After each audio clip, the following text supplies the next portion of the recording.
Olá, vestibulando! Olá, aluno ESAG, tudo bem com você?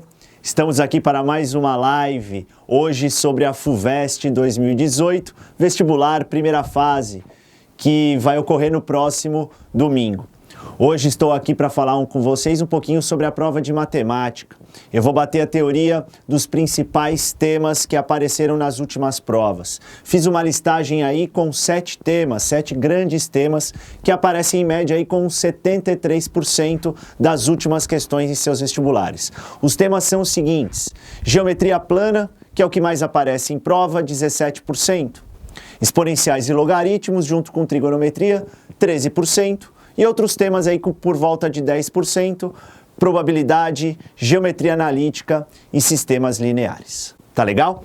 Turma, vamos à aula então, vamos começar aí a pensar nos principais temas. Eu vou começar com geometria. Já deixei o quadro aqui montado para a gente começar a pensar na semelhança dos triângulos, entre os triângulos. Então eu desenhei 2 triângulos aqui, um triângulo com lados Azinho, Bzinho e Czinho, e outro triângulo com lados X, Y e Z. Veja que eu coloquei os triângulos aí na mesma posição, ângulo rosa com ângulo rosa, ângulo amarelo com ângulo amarelo e o ângulo em branco com ângulo em branco. Aqui eu sei que os triângulos são semelhantes. Qual que é a ideia da semelhança entre triângulos? Eu vou pegar a proporção entre os lados, vou fazer a divisão entre os lados para chegar numa constante, uma razão de semelhança. Como que eu vou fazer? Eu vou pegar esse lado Azinho, que é o lado entre o ângulo rosa e o ângulo branco. Olha, quem é nesse outro triângulo menorzinho aqui, ângulo rosa e ângulo branco, xzinho. Então eu faço assim, a razão A está para x, assim como. Vou escolher um outro lado, vou escolher o Bzinho agora. Olha, o Bzinho é o lado entre o que tem o ângulo amarelo e o ângulo branco. Ângulo amarelo e o ângulo branco, y. Então eu falo que o Bzinho está para y, assim como o lado que está aqui, o Czinho, ângulo rosa, ângulo amarelo, Z, ângulo rosa, ângulo amarelo. Então eu falo Czinho está para Z. Então aí a igualdade entre as proporções, entre as razões, resulta numa constante de semelhança, que eu vou chamar de razão e vou representar pela letrinha K. Essa letrinha K vai ter uma função importante para você entender a razão de semelhança entre os lados, não só para triângulos, mas como para qualquer figura envolvendo as áreas, que é o segundo tema que eu vou bater aqui com vocês. As áreas das figuras planas.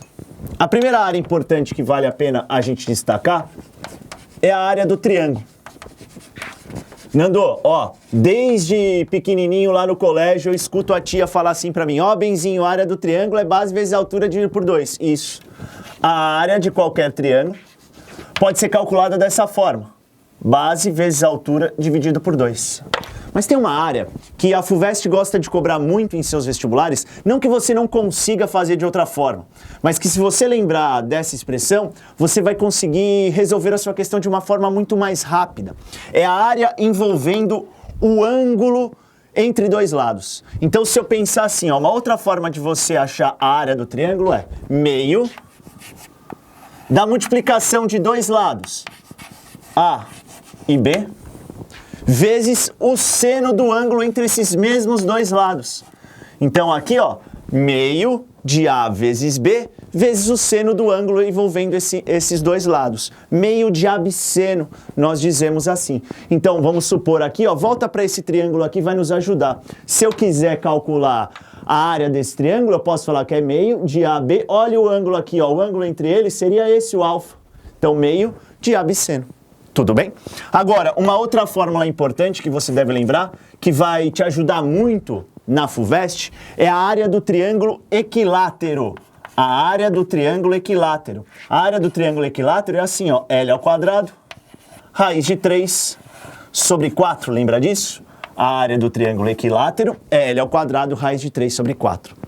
Uma coisa que você deve lembrar também, é muito importante, pro triângulo equilátero, é a medida da altura.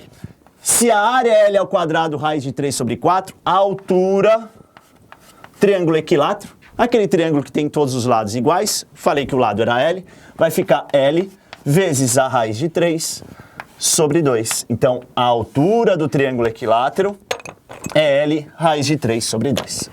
Tudo bem a parte do triângulo? Vamos ver outras figuras aí importantes que vão te ajudar na prova. Eu vou destacar aqui a área do quadrado. Quadrado, turma, o quadrado tem todos os lados iguais. Então, se o quadrado tem todos os lados iguais, a área do quadrado é a medida do lado ao quadrado.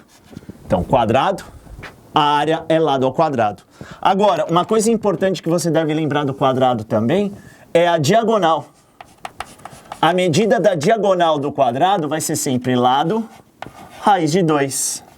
L raiz de 2. Então, a diagonal do quadrado, L raiz de 2. A área do quadrado, L ao quadrado raiz de 3. Desculpa, a área do quadrado é somente L ao quadrado. L ao quadrado raiz de 3 sobre 4 é a área do triângulo equilátero. Ok? Uma outra figura que eu vou destacar aqui, ó. Eu não vou escrever essa aqui, eu vou só falar. A área do retângulo. O retângulo tem dois lados iguais, então você faz lado vezes lado, ou base vezes altura. Essa é a medida da área do retângulo. Agora, uma outra medida importante, que muitas vezes te ajuda até na prova de física, quando você vai calcular a área de um gráfico, é a área do trapézio.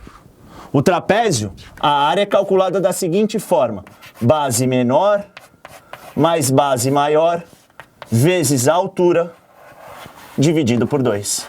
Base maior mais base menor vezes a altura dividido por 2. Então aqui as áreas das figuras mais importantes que você deve saber para a sua prova da FUVEST 2018. O que eu vou marcar agora, ó, é uma... Lembra que eu falei que eu ia envolver essa constante de semelhança aqui com as áreas? Tem uma relação muito importante e a FUVEST adora isso. É um dos vestibulares aí que mais cobra essa ideia no meio de uma questão lá na sua prova. Então eu vou representar aqui, ó. Eu vou marcar como uma óbis, tá? Vou marcar como uma óbis. Se eu tiver duas figuras, aí pode ser triângulo, pode ser quadrado, pode ser retângulo, pode ser trapézio, qualquer figura. Se eu tiver uma razão entre os lados, vamos supor, o lado da figura 1 sobre o lado da figura 2 for uma constante de semelhança, e for a razão de semelhança, for K, há uma razão de semelhança entre as áreas dessa figura. Então, se eu falar lado de 1 sobre lado de 2 é uma constante, a área da figura 1 sobre a área da figura 2 vai ser a constante de semelhança, a razão de semelhança ao quadrado. Então, lado 1 sobre lado 2, razão de semelhança. Área 1 sobre área 2, razão de semelhança ao quadrado. Isso é bem óbvio, né? Porque os lados aí, vamos lá, podem ser medidos em centímetros. Aqui pode ser metro, pode ser quilômetro. Aqui a área é centímetro ao quadrado, metro ao quadrado, quilômetro ao quadrado e assim por diante. Tudo bem? Ó, uma outra representação que a FUVEST gosta muito, e aí é para você resolver questões envolvendo ou o ângulo de um triângulo ou os lados de um triângulo. São as chamadas lei dos senos e lei dos cossenos. Lei dos senos. Já já eu vou bater uma revisão de trigonometria com vocês, para vocês enxergarem direitinho o que é seno, o que é cosseno, mas já adianto.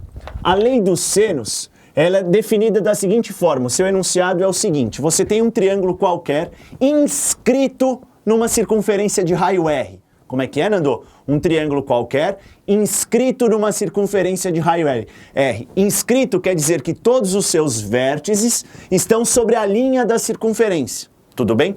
Então, se eu pensar assim, ó, um lado do triângulo sobre o seno do ângulo oposto a esse lado. Então, a ideia é assim, ó, lado sobre seno do ângulo oposto ao lado. Um outro lado, se eu tiver um lado B, e o ângulo oposto a B for Bzão, lado, seno do ângulo oposto ao lado. Lado A, seno do ângulo oposto A. Lado B, seno do ângulo oposto a B. Ah, Nando, e o lado C? Óbvio, C sobre o seno do ângulo oposto a C. Então, triângulo ABC, lados Azinho, Bzinho e Czinho. Lado seno do ângulo oposto, lado seno do ângulo oposto, lado seno do ângulo oposto. Lembra que eu falei que o triângulo tem que estar inscrito numa circunferência de raio R? E essa razão aí vai ser sempre igual a 2 vezes o raio da circunferência. Você lembra o que é raio? Raio é a distância do centro a qualquer ponto da linha da circunferência. Se existe a lei dos senos, vai ter uma relação para você envolver lado e ângulo também, envolvendo os cossenos. Lei dos cossenos. A lei dos cossenos diz o seguinte: lembra como que era a área do triângulo envolvendo o seno? Era meio de abisseno. E o ângulo do seno do ângulo era sempre o ângulo formado entre os lados. Então aqui você vai fazer assim, ó. Eu vou escolher um ângulo, um lado, e eu faço assim, ó. Um lado ao quadrado é igual a outro lado ao quadrado, mais o outro lado ao quadrado. Ah, Nando, isso tá parecendo o Teorema de Pitágoras. Calma, a gente vai relembrar isso já já. Lado ao quadrado, o outro lado ao quadrado, mais o outro lado ao quadrado. Só que para isso eu chamo de Pitágoras estendido, né? Porque você vai ter que tirar 2 vezes a multiplicação desses lados que estão do lado de cada igualdade, vezes o cosseno do ângulo formado pelos lados que estão desse lado, no caso B e C, cosseno do ângulo alfa qualquer. Então você escolhe um lado, e esses dois lados aqui tem um ângulo entre eles. Então você faz o lado ao quadrado, que não tem um ângulo entre eles, é a soma do quadrado das medidas dos outros dois lados, menos 2 vezes a multiplicação dos lados, vezes o cosseno envolvendo os dois lados aqui, B e C.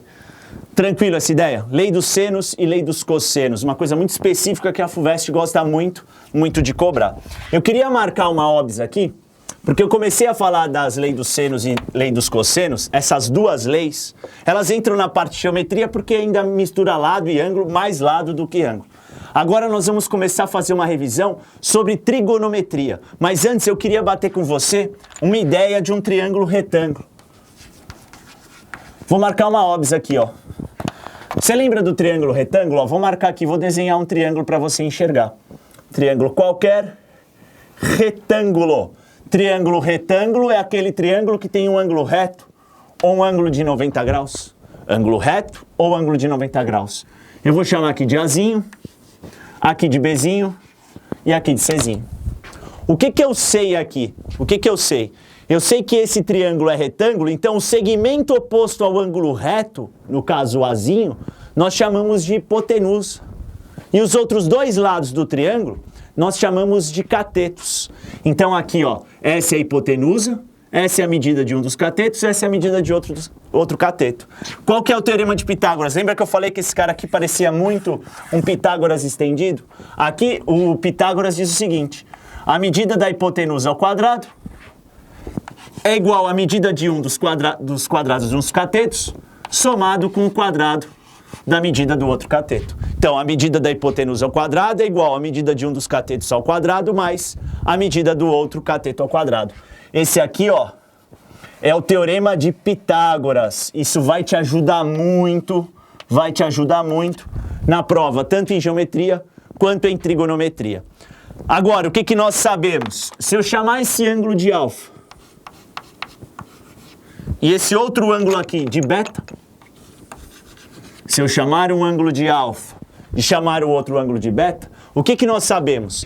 A soma das medidas dos três ângulos internos, isso de qualquer triângulo, vale sempre 180 graus.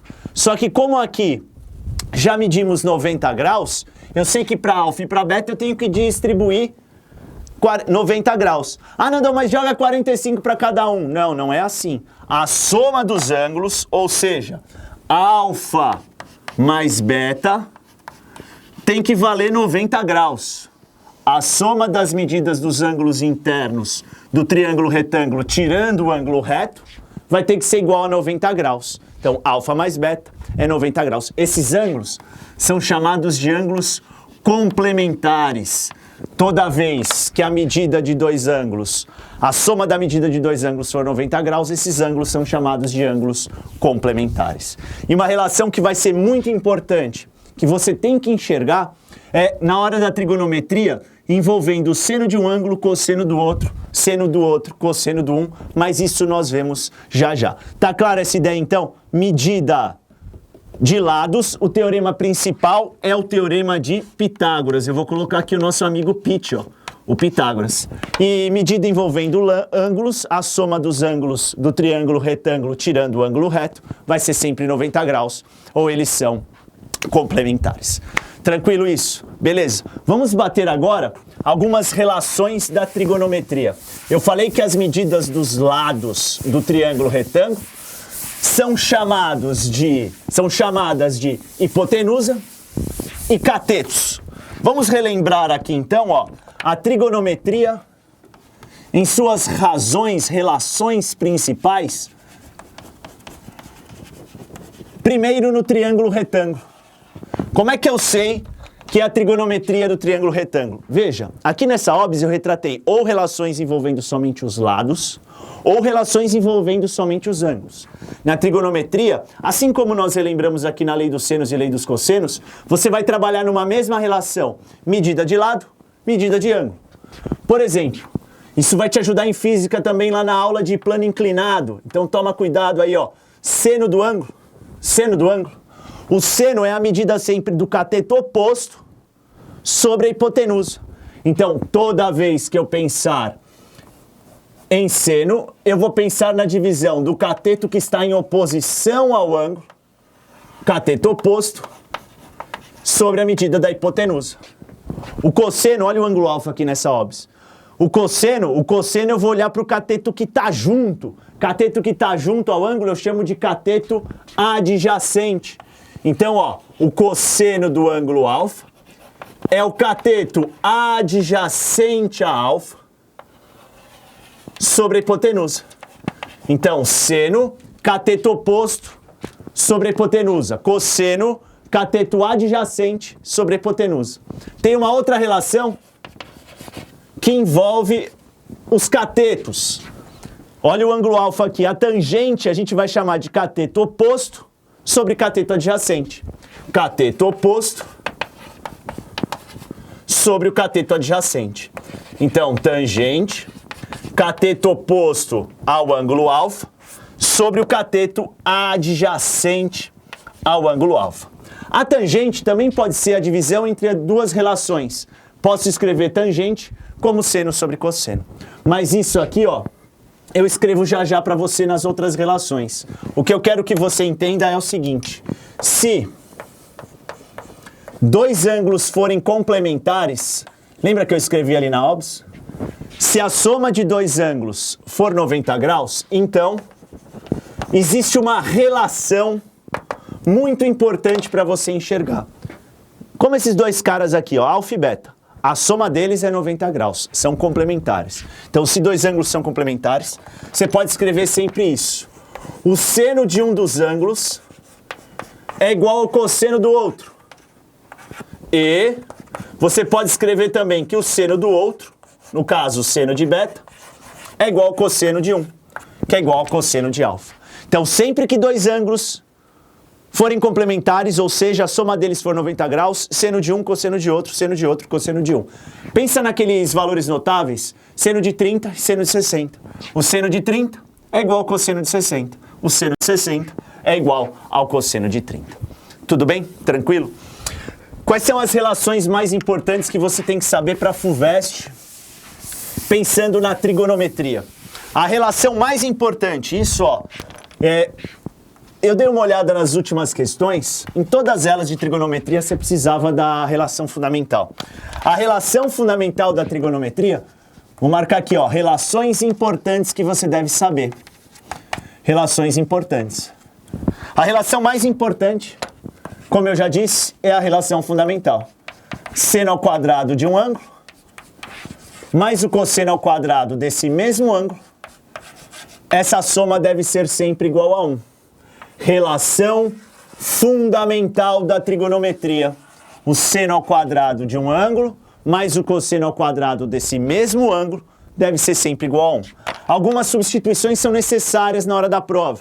Ou você precisa só do seno ao quadrado ou só do cosseno ao quadrado. Se isso acontecer, você pode substituir isolando o seno ao quadrado, ó. Se eu isolar o seno ao quadrado aqui, joga o cosseno ao quadrado para o outro lado. Seno ao quadrado é 1 menos cosseno ao quadrado. E, consequentemente, se eu isolar o cosseno ao quadrado, Joga o seno ao quadrado para o outro lado. O cosseno ao quadrado é 1 menos seno ao quadrado. Então, seno ao quadrado do ângulo, 1 menos cosseno ao quadrado do ângulo. Cosseno ao quadrado do ângulo, 1 menos seno ao quadrado do ângulo. Beleza? Ó, lembra que eu falei que a tangente também poderia ser seno sobre cosseno? Essa é uma relação que você deve lembrar. Tangente do ângulo vai ser sempre seno do mesmo ângulo dividido pelo cosseno do mesmo ângulo. Tangente é seno sobre cosseno.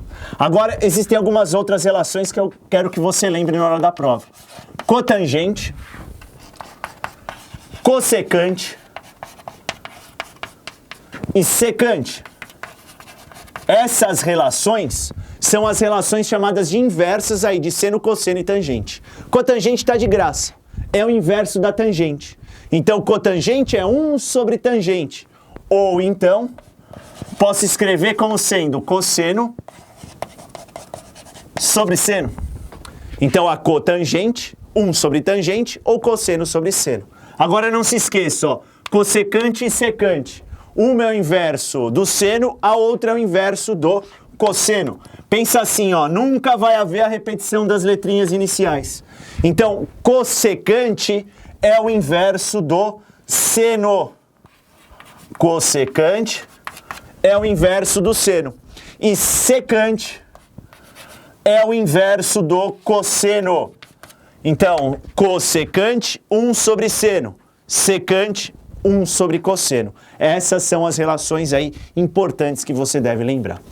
Agora, existe uma ideia que você tem que ter e muito importante na aplicação das equações também são os arcos cuja soma dos arcos é relacionado ao seno, ao cosseno e à tangente. Então, é adição e subtração de arcos na forma de seno, cosseno e tangente. Então, vamos colocar aqui, continuando a ideia de relações importantes, eu tenho seno de A mais B. Seno de A mais B, é o seno da soma. Seno de A mais B, tem até uma musiquinha para você lembrar. Seno de A mais B é minha terra tem palmeiras onde canto sabiá, seno A, cosseno B, seno B, cosseno A. Minha terra tem palmeiras onde canto sabiá, seno A, cosseno B, seno B, cosseno A. O seno mantém o sinal. O seno mantém o sinal, entendeu? Seno, sinal, entendeu? Desculpa ter nascido. Ó, seno mantém o sinal. Se vem aqui, ó, mais, fica mais. Ah, Nando, tem uma relação para adição? Para subtração também? Tem. Menos, fica menos. Então, minha terra tem palmeiras onde canto sabiá, seno A, cosseno B, cosseno A.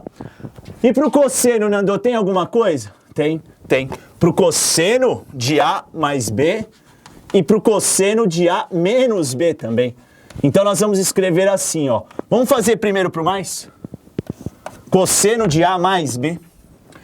A regrinha do cosseno é o seguinte, ó. Dizemos assim, cossa B era mais, fica menos. Troca de sinal, sem saber por quê.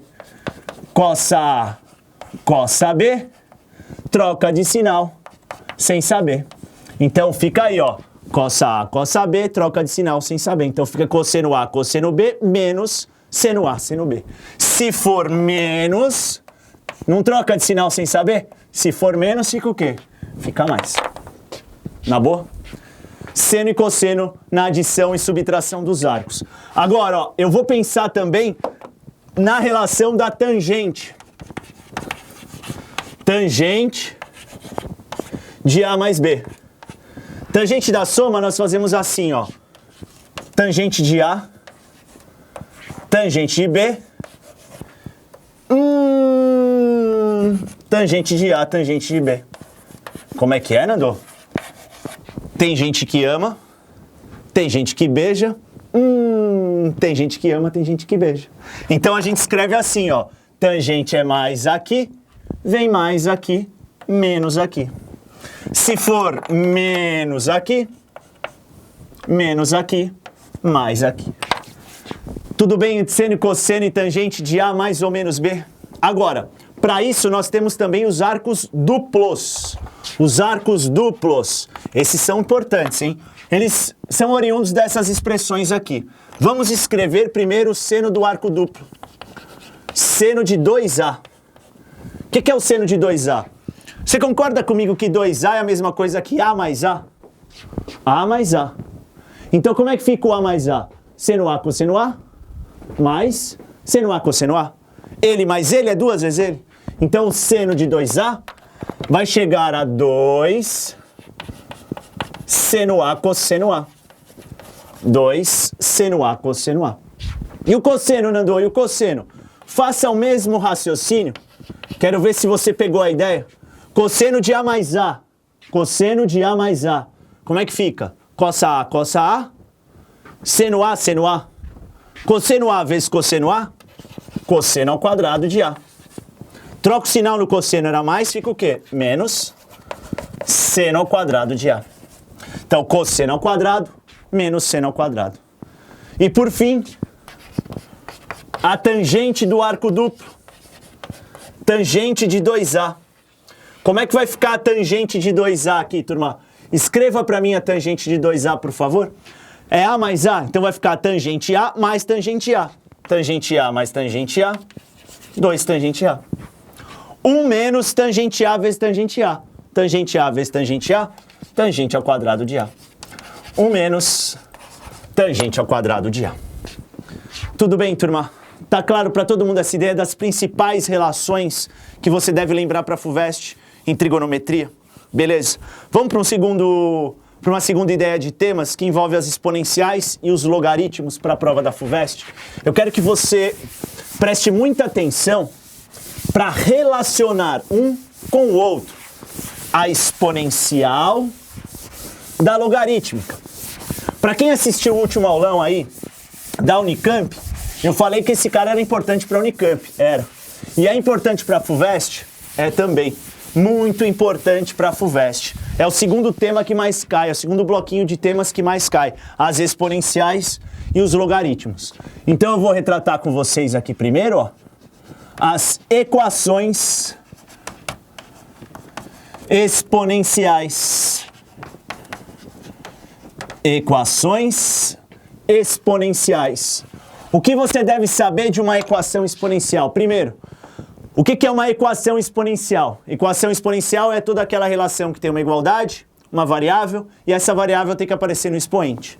Para resolver a equação exponencial, como resolver uma equação exponencial? É receitinha de bolo. Siga os 2 passos que eu vou te mostrar aqui, que você consegue resolver a equação exponencial. Primeiro passo que eu quero que você siga. Como eu falei que a variável tinha que estar no expoente, então você sempre vai igualar as bases.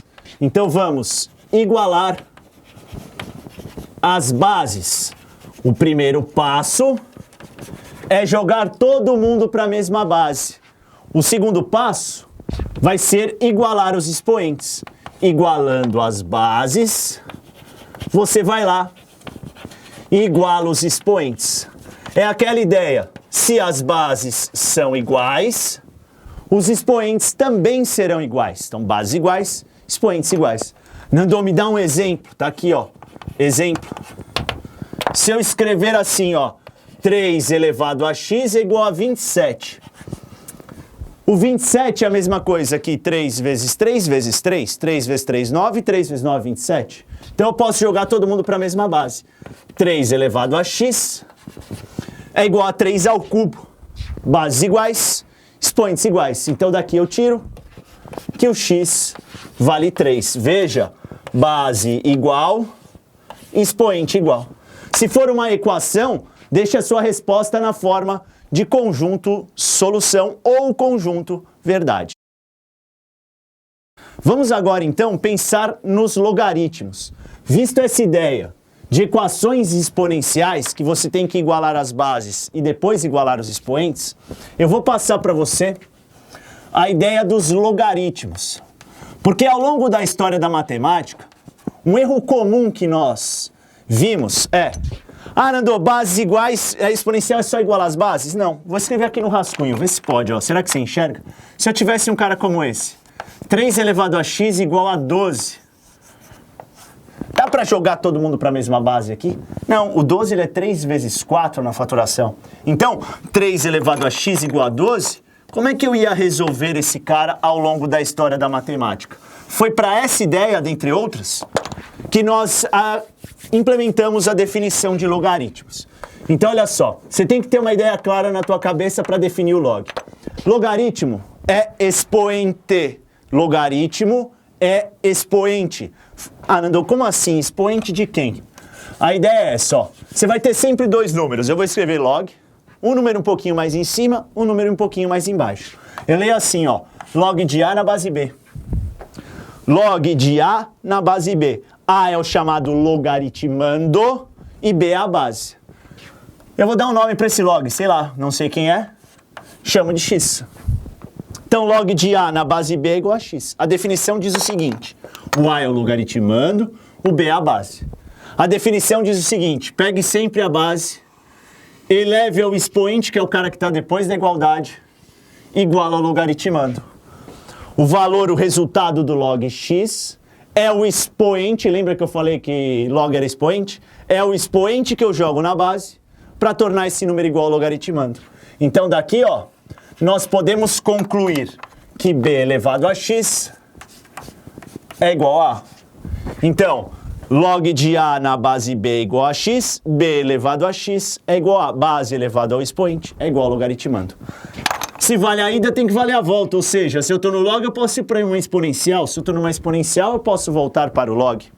Então, aqui, se eu tenho 3 elevado a x igual a 12, ó, 3 elevado a x igual a 12. A resposta disso seria log de 12 na base 3 igual a x.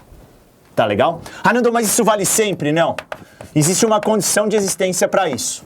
Base e logaritmandos tem que ser números positivos e a base tem que ser um número diferente de 1. Então, a condição para que exista o log é que base e logaritmando são números positivos e a base nunca pode ser 1. Eu gostaria de escrever aqui nesse espaço, ó, dois valores importantes que eu gosto de chamar aí como consequências da definição. São duas importantes, além das propriedades que eu vou passar para vocês agora. As consequências da definição são duas delas.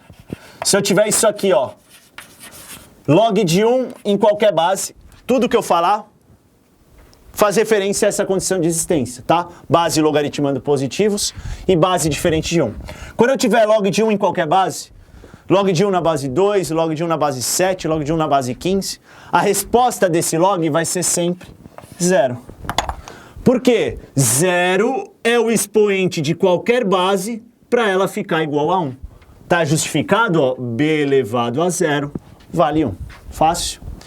E se a base e o logaritmando forem iguais? Se eu tiver isso aqui, ó, log de b na base b. Log de b na base b. Base e logaritmando iguais. Log de b na base b. Quero dizer, log de 2 na base 2, log de 3 na base 3, log de 5 na base 5. A resposta vai ser sempre a mesma. Vai ser sempre 1. Porque qualquer número elevado a 1 é ele mesmo. Nesse caso, b elevado a 1 vale b. Tranquilo essa ideia? Definição e duas das principais consequências da definição. Eu vou marcar para vocês agora as propriedades dos logaritmos. Existe uma que a FUVEST adora. Ela gosta muito de aplicar. Então nós vamos verificá-las aqui para ver qual é a principal ideia. Então vamos escrever aqui, ó, as propriedades dos logaritmos. Propriedades envolvendo os logaritmos. Ó, eu queria que você entendesse que, repito, tudo que eu falar, não apaguei aqui justamente para isso. Tudo que eu falar vale para essa condição de existência. Os dois números, em cima e embaixo, logaritmando e base, tem que ser sempre positivos e a base nunca pode ser 1. Toda vez que isso acontecer, nós podemos verificar, nós podemos enxergar quatro principais propriedades. A primeira delas é o logaritmo do produto. log de m vezes n numa base b qualquer. Se eu tiver o produto dentro do logaritmando, o que eu vou fazer? Eu faço isso, ó. O produto eu estouro numa soma de dois logs de mesma base. Então, log de m vezes n é o log de m na base b mais o log de n na base b. Lembrando que tudo que eu falo vale para números positivos e base diferente de 1. Se existe uma propriedade para multiplicação, existe uma propriedade para divisão. Se eu tiver log de m sobre n numa base b qualquer, log de m sobre n numa base b qualquer. Se o produto eu estouro numa soma, fala para mim, a divisão eu vou estourar numa o quê, turma? Numa subtração. Então aqui, ó, eu tenho que pegar log de m menos log de n, ambos na base b. Log de m sobre n é o log de m menos o log de n. Turma, posso te dar uma dica? A FUVEST gosta muito disso, ó. Dica importante. A FUVEST gosta de fornecer o valor do log de 2, fala que o log de 2 é 0,3. Isso é dado da prova. Escrevo o log de 2, você lembra disso? Quando eu omito a base, é porque a base é quanto mesmo? Lembra aí? 10. Omitiu a base, base 10. Se esse dado for fornecido para você no enunciado, se a FUVEST falar assim, se o log de 2 é igual a 0,3, aí ele coloca um monte de coisa e aparece lá no meio da prova o log de 5. Você pode colocar direto que o log de 5 é 0,7. Nando, sempre ele vai ser 0,7? Não, não, não. Cuidado, se e somente se for fornecido para você que o log de 2 na base 10 vale 0,3. Nando, por que você fala isso? Justifica para mim. Vou justificar, ó. Quem é o log de 5? Quem é o log de 5? O 5 não pode ser escrito na divisão 10 sobre 2? Então eu falo log de 5 é o log de 10 sobre 2. E a divisão nós estouramos numa subtração. Então vai ser o log de 10 menos o log de 2. Então toda vez que no enunciado ele fornecer o log de 2 igual a 0,3, veja o que vai acontecer. Aqui é o log de 10, eu falei para você que quando omite a base é 10. Log de 10 na base 10, acabamos de ver ali, 1. 1 menos 0,3, 0,7. Portanto, toda vez que ele fornecer o log de 2 igual a 0,3, você pode colocar direto o log de 5 igual a 0,7, porque é 1 menos 0,3. Fácil? Terceira propriedade que vale a pena você lembrar para a FUVEST é o log de A na base B. E você tem um expoente qualquer lá em cima no logaritmando. Toda vez que você tiver um expoente lá em cima no logaritmando, você vai pegar esse cara, vai dar um tapinha e jogar ali na frente multiplicando. Aí toda vez que eu tiver log de A elevado a m na base B, eu jogo o m na frente multiplicando, escrevo m vezes log de A na base B. Expoente lá em cima, cai na frente multiplicando. Nando, e se eu tiver o expoente na base? Pô, se o cara tá lá em cima, você joga o cara na frente multiplicando? Se eu tiver um expoente n qualquer na base aqui, o que eu vou fazer? Pega esse n e joga ele por baixo dividindo, ou multiplicando pelo inverso. Então esse cara vai ficar assim, ó. 1 sobre n, multiplicando pelo inverso, 1 sobre n, log de A na base B. Tudo bem? E por último aí, uma dica que eu vou te dar é a mudança de base. Mudança de base. Para eu mudar a base do log, é muito simples. Qual é a base mais comum de se mudar, Nando? É a base 10. Então vamos mudar, se eu tiver esse aqui, ó, log de A na base B, repito mais uma vez, tudo que eu falo vale para esses dois números positivos e para a base diferente de 1. Se eu tiver um log de A na base B e quiser jogar para a base 10, eu vou jogar para uma divisão entre dois logs de mesma base 10. Então log de A na base B vai ficar numa divisão de dois logs na mesma base 10. Omiti a base, base 10. O primeiro cara que é o logaritmando do log original, o A, vira logaritmando do log lá em cima. Fica log de A na base 10. E o segundo cara, que é o B, que é a base do log original, vira logaritmando do log de baixo. Então fica log de A sobre log de B. Ah, Nando, eu não quero jogar só para base 10, aí você fez para base 10. Tudo bem. Quer jogar para base 10, 2, 3, 5, 1 milhão, pi, qualquer base. Pode jogar para uma base x qualquer, positiva é diferente de 1. Então fica log de A na base x sobre log de B na base x. Tudo bem? Tá claro? Ó, são as dicas que eu tenho para vocês aí sobre os exponenciais e os logaritmos. Tudo bem? Turma, um outro tema que aparece bastante aí na sua prova e que a FUVEST adora cobrar em questões que envolvem sistemas lineares é a discussão dos sistemas lineares. Então eu vou marcar aqui, ó, a ideia da discussão de um sistema linear. Aí você vai ter os parâmetros, né? Os números lá, A, B, C, caras que você não conhece, M, N. Então, a discussão de um sistema linear, ele é feito da seguinte forma. Você tem algumas condições. Discussão de um sistema linear. Você tem algumas condições para discutir o sistema linear. Toda vez que você tiver que discutir um sistema linear, pode ser 2×2, pode ser 3×3, pode ser 4×4, o que você vai fazer? Você vai jogar todos os caras que tem variável, ou seja, x, y, z, w, todo mundo que tem variável do lado esquerdo, todo mundo que não tem variável do lado direito. Então vai ficar variáveis de um lado, números 0, 1, 2, 3 do outro lado. Feito isso, você vai fazer duas coisas. Primeiro você vai calcular o determinante dos coeficientes das variáveis. Lembra que está todo mundo do mesmo lado? Vai calcular o determinante dos coeficientes dessas variáveis. Se o determinante for diferente de 0, nós dizemos que o sistema é possível e determinado. Toda vez que o determinante for diferente de 0, o sistema é possível e determinado. Ou seja, tem solução única. Quer dizer que o problema tem uma única solução.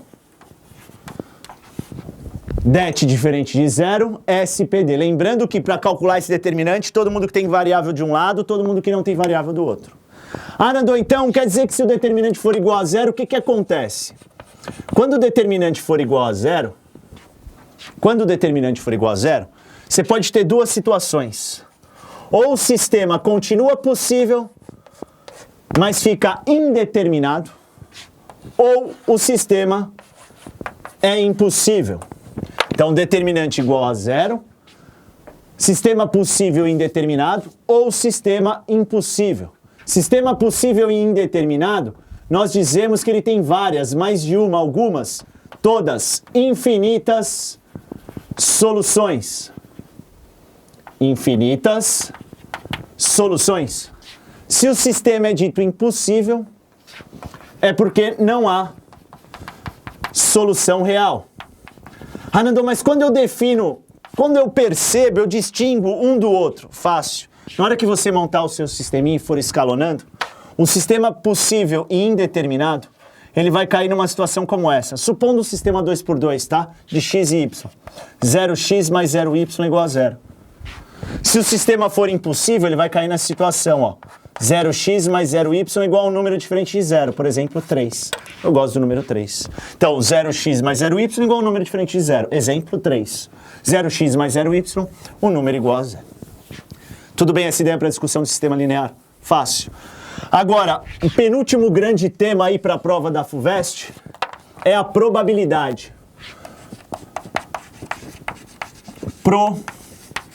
Probabilidade. Turma, a probabilidade de ocorrer um evento, eu acho que isso você já deve ter na sua cabeça. Quando você, por exemplo, discute a seguinte situação, joga uma moedinha para o alto. Jogar a moeda para o alto pode ser cara ou coroa. Você tem duas chances. Qual é a probabilidade de cair a face cara voltada para cima? 1 em 2. Qual é a probabilidade de cair a face coroa? 1 em 2. Meio, 50%. Dado. Exemplo do dado. Joga um dado aí. Jogou um dado não viciado, tem 6 faces, todas elas numeradas de 1 a 6. Qual é a probabilidade de cair a face 3 voltada para cima, por exemplo? É uma chance em 6 possíveis. Qual é a probabilidade de cair uma face ímpar voltada para cima? Quantas faces ímpares você tem? 1, 3 e 5. 3 faces, num total de 6. 3 em 6, meio, 50%. Ou seja, a probabilidade é a divisão do que te interessa pelo número total de possibilidades. Dizemos assim, número de casos possíveis, número de casos favoráveis sobre número de casos possíveis. Na matemática, dizemos assim, ó, é a divisão de dois conjuntos. Um conjunto que é o evento, e eu vou representar aqui pela letrinha X, e outro conjunto que é o espaço amostral, que eu vou representar pela letrinha E. O espaço amostral é o conjunto que tem todas as possibilidades, todos os resultados possíveis. Todas as possibilidades. O evento tem uma, duas, algumas dessas todas as possibilidades. Dizemos que o evento, então, é um subconjunto do espaço amostral E. E a divisão é, o que me interessa pelo total, número de casos favoráveis sobre número de casos possíveis. Então a probabilidade de acontecer um evento X qualquer é o número de possibilidades desse evento dividido pelo número total de possibilidades pelo número de possibilidades do espaço amostral. Turma, gostaria de deixar bem claro que em probabilidade vale a regrinha do E e do OU.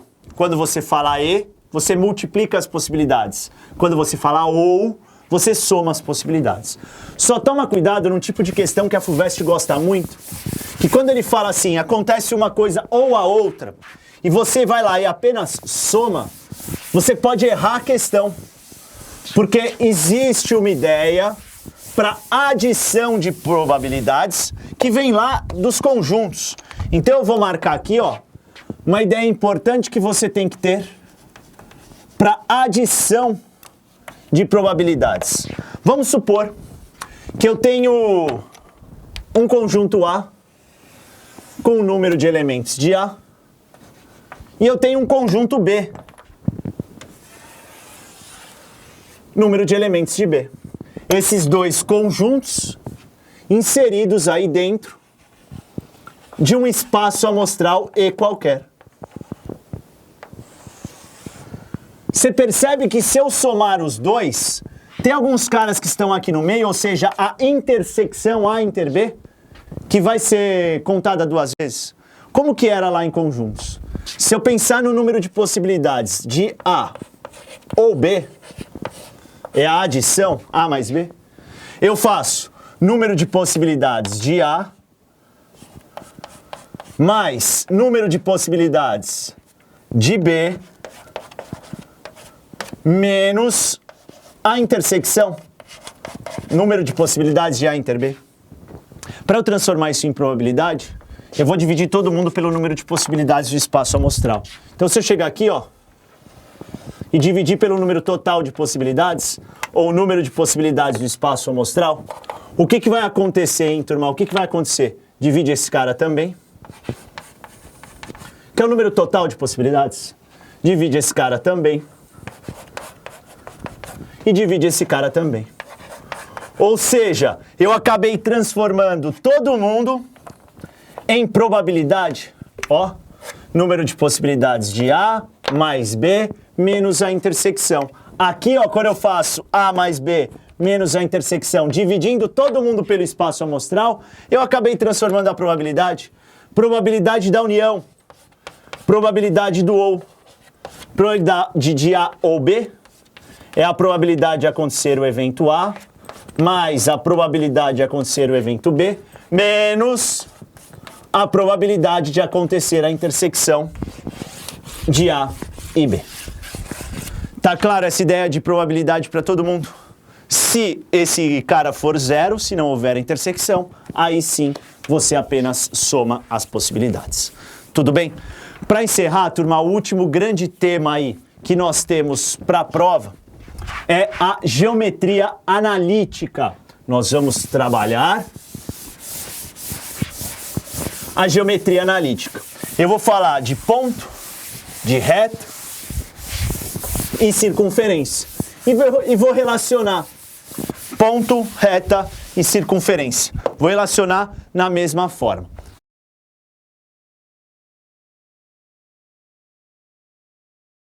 Vamos começar agora então falando dos pontos na geometria analítica. O primeiro ponto aí que vale a pena a gente destacar é a expressão da distância entre dois pontos. Distância entre dois pontos.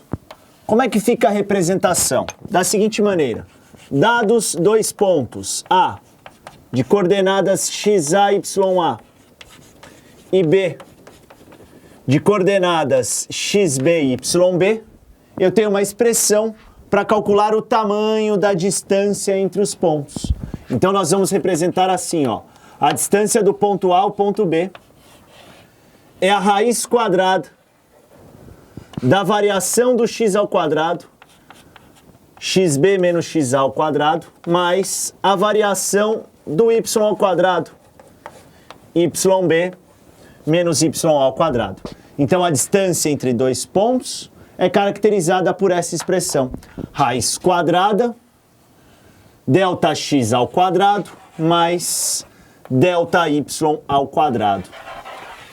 Na hora de você representar no plano cartesiano, essa representação sai pelo teorema de Pitágoras. Tudo bom? A equação da reta.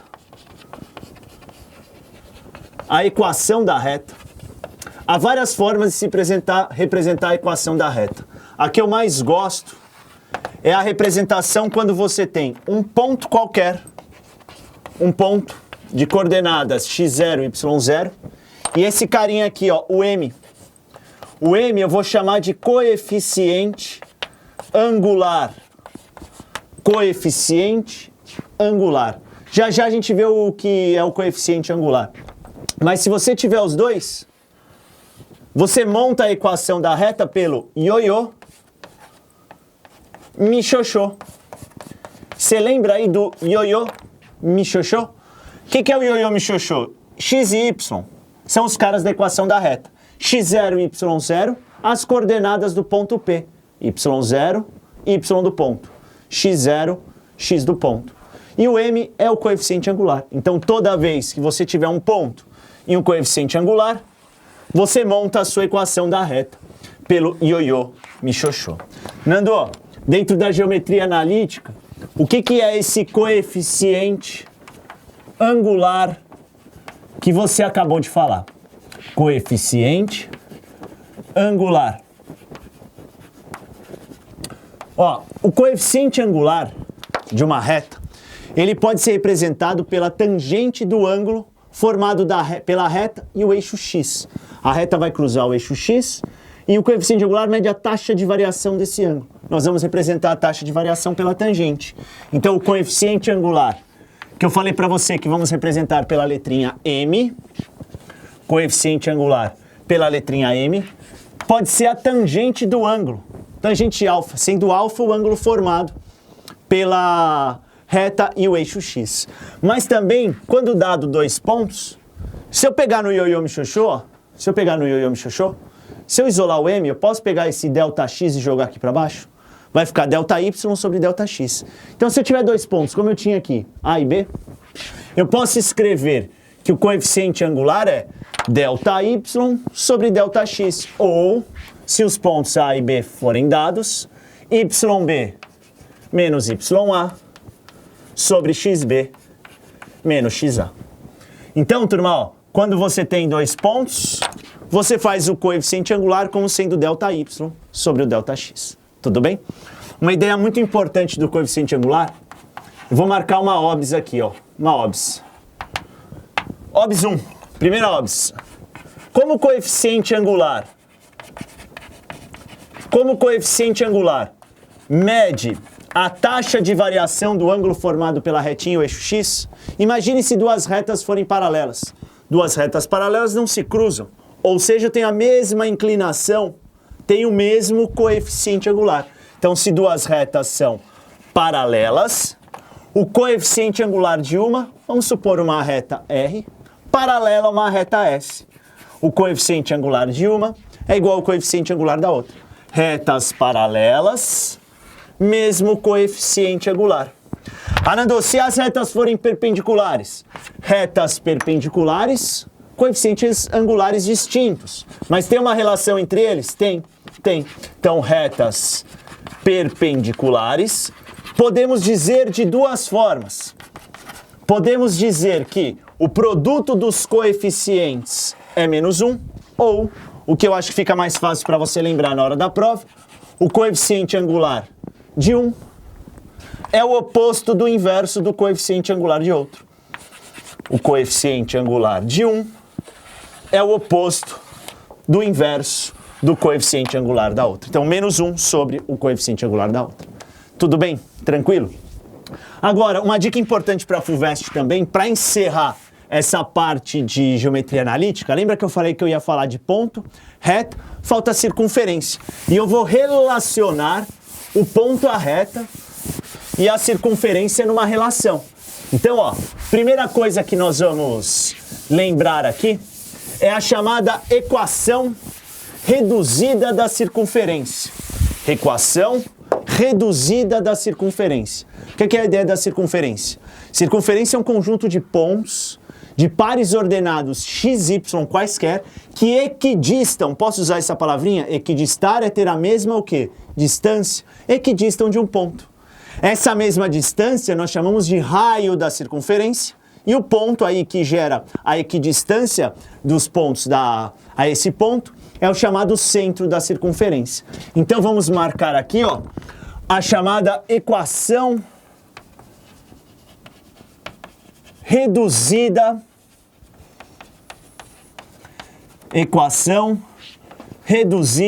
da circunferência.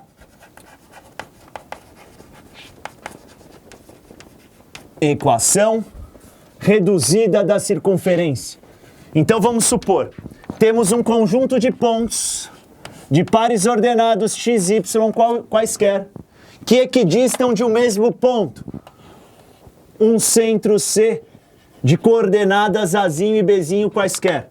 Então, um conjunto de pontos, pares ordenados x e y, que equidistam do centro. Essa mesma distância nós chamamos de raio e vamos representar pela letra E.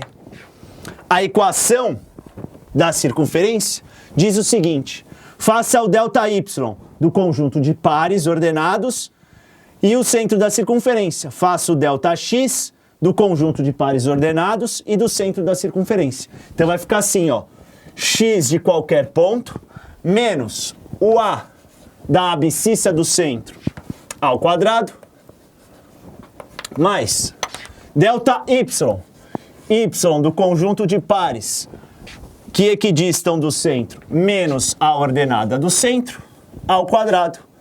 Isso tudo tem que ser o raio ao quadrado. Essa é a representação da equação reduzida da circunferência. X menos A ao quadrado, y menos B ao quadrado igual ao raio ao quadrado.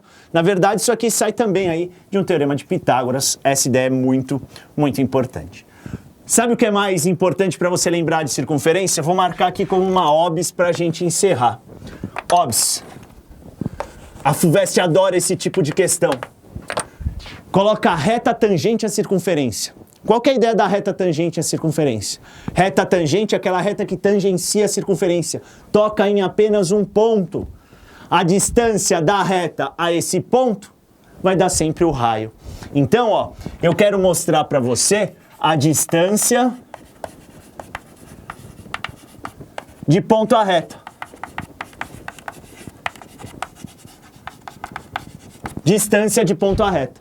Quando eu quero calcular a distância de um ponto a uma reta, se for uma reta tangente à circunferência, você iguala o raio. Se não, só coloca a distância. Mas eu acho que essa ideia cabe muito mais, por isso que eu falei agora depois de circunferência. Cabe muito mais no exercício de reta tangente à circunferência.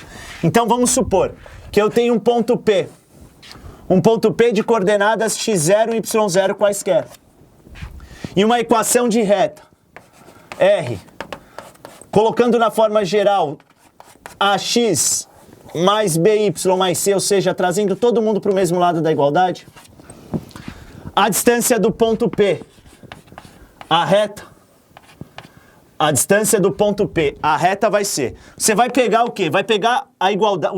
Os caras que estão antes da igualdade, vai substituir o x0 no x, o y0 no y. Então vai ficar assim, ó. A vezes x0 mais B vezes y0 mais C. Substituindo os pares ordenados aqui, ou melhor, substituindo o par ordenado x0 e y0 aqui, você pode cair no número positivo ou negativo. Como é distância, só vale positivo, por via das dúvidas, enfia um módulo aí. Lembra, o módulo fica todo mundo o quê? Positivo. Então substitui e faz o módulo. E ainda você tem que dividir pela raiz quadrada do a ao quadrado.